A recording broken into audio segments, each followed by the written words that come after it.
Donnarumma qui fait un match pourri, le PSG qui se fait voler des pénaltys et les Anglais qui sont avantagés par l'arbitre. Il n'y a pas de doute, cette Ligue des Champions est enfin lancée.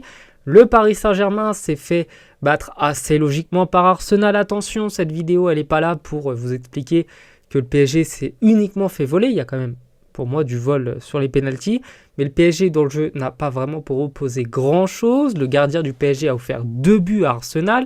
Et en Ligue des Champions, évidemment, lorsque vous offrez 2 buts à vos adversaires, c'est derrière très très compliqué de revenir. Le PSG a touché la barre, le PSG s'est créé des occasions, mais le PSG n'a surtout pas Ousmane Dembélé, qui s'est fait dégager grâce à un comportement d'une grande maturité de sa part. Bref, vous êtes là pour parler de ce qui fâche. C'est donc les 2 pénaltys qui ont été oubliés pour moi pour le Paris Saint-Germain. Vous me connaissez, bien que je sois parisien, quand mon équipe joue mal ou quand mon équipe a des pénaltys qui sont complètement inexistants, je suis le premier à le dire et je suis le premier à dire que c'est scandaleux. Mais là, pour moi, la première, c'est donc cette main vers la 80e minute.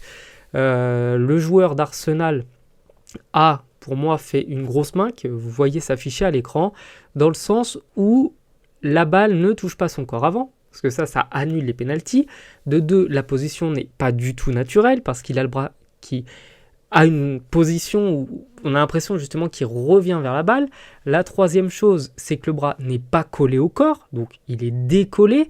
Et ces 3 conditions font que, théoriquement, si on écoute les règles de la FIFA, parce que la FIFA change de règles pour donner par exemple un penalty à Manchester United contre le PSG, de Kimpembe pour plus ou moins le même motif, mais n'utilise pas cette règle quand il s'agit de donner un penalty au PSG justement.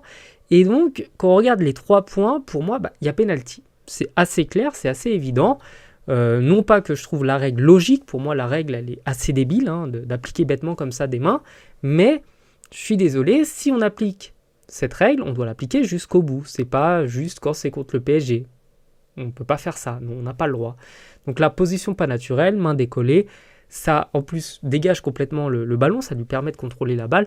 Et le joueur lui-même fait un geste genre c'est bon, j'ai pas touché, histoire de se faire oublier. Bref, il sait très bien qu'il y a main. Et la deuxième, c'est donc cette faute sur Kolo Muani. La faute, je sais, elle commence à l'extérieur de la surface, mais elle se termine quand même vachement bien à l'intérieur. Et là où c'est assez agaçant, c'est du coup que l'arbitre n'a pas sifflé faute alors qu'il y avait faute. Et comme c'était pas dans la surface directement, non, on ne siffle rien. Et puis, c'est pas grave, on redonne la balle à Arsenal. Je suis désolé, le coup franc, il aurait été dangereux. Je dis pas que le PSG l'aurait mis, mais le joueur doit à minima prendre carton jaune parce qu'il fait quand même une grosse faute. La faute, elle se termine dans la surface. Et donc, si l'arbitre avait voulu vraiment faire son boulot d'arbitre et se dire « j'applique la règle parce qu'il y a faute dans la surface, je siffle penalty », il a le droit. Il y a même le check penalty qui est fait par les arbitres de la VAR. Et non, on ne siffle pas penalty. Donc, encore une fois, avant que cette vidéo se conclue, je ne suis pas en train de dire que le PSG s'est fait uniquement voler. Le PSG a perdu son match parce que le PSG a mal joué, n'a pas marqué. C'est pas Arsenal qui a très bien défendu, c'est le PSG qui n'a pas marqué. Donnarumma fait n'importe quoi, mais il faut quand même dire que pour moi, les erreurs d'arbitrage, elles ont un impact parce que le PSG derrière aurait pas eu le même comportement à 2-1 à la 80e minute, c'est assez évident. Donc voilà, dites-moi ce que vous en avez pensé, dites-moi si vous êtes d'accord avec moi, dites-moi si je suis simplement un rageux ou un pro-parisien.